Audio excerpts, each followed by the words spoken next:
I'm often asked, what is the best gig you've ever done? It's a fairly base question and generally asked by people who have a base idea for what the criteria would be for the best gig ever. To have the plethora of gigs to choose from that I do qualifies me to give a fairly well-researched answer. Playing a room is what I'm best at, and I can sense the mood from the front row all the way to the back, and sometimes that sixth sense can perversely be so problematic in its delivery to me that I'm rendered unable to do a damn thing about it. I like to watch people talk about the depth of their stagecraft, and in particular the science of reading an audience. One of my favourite contributors to this art form is Neil Cowley. To hear him impart his knowledge of the audience and its whims is to witness a true master of his craft. Someone who has all the tools to truly read a room and make the best dish from the worst possible stew. I consider myself fairly well versed in this, and I'm confident enough to know what an audience requires just by looking at the shape of a room.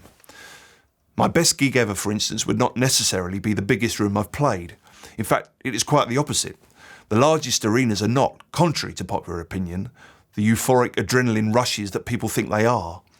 To me, they have the potential to be soulless chasms where bands play to the vacant air directly in front of them, miscommunicate with their fellow musicians, and audiences mistake volume for quality. I've always shirked the perceived utopia of the vast arena. Mid-sized and acoustically sympathetic concert halls can be wonderful experiences on stage. If the monitoring is right and the audience is in the mood, a beautiful symbiosis can occur between spectator and musician. A truly listening experience, one based on the purity of sound. I have seen more eyes roll into heads at the sounds produced in a beautiful, soft padded concert hall than in other gig scenarios, and have indulged in more than one unspoken prayer to sound.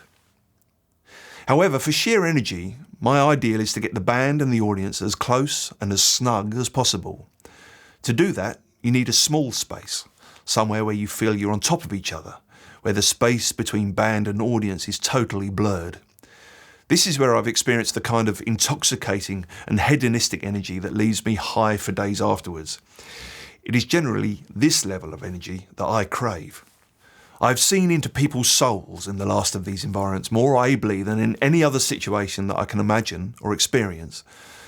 I've seen people show their true selves to an unparalleled level.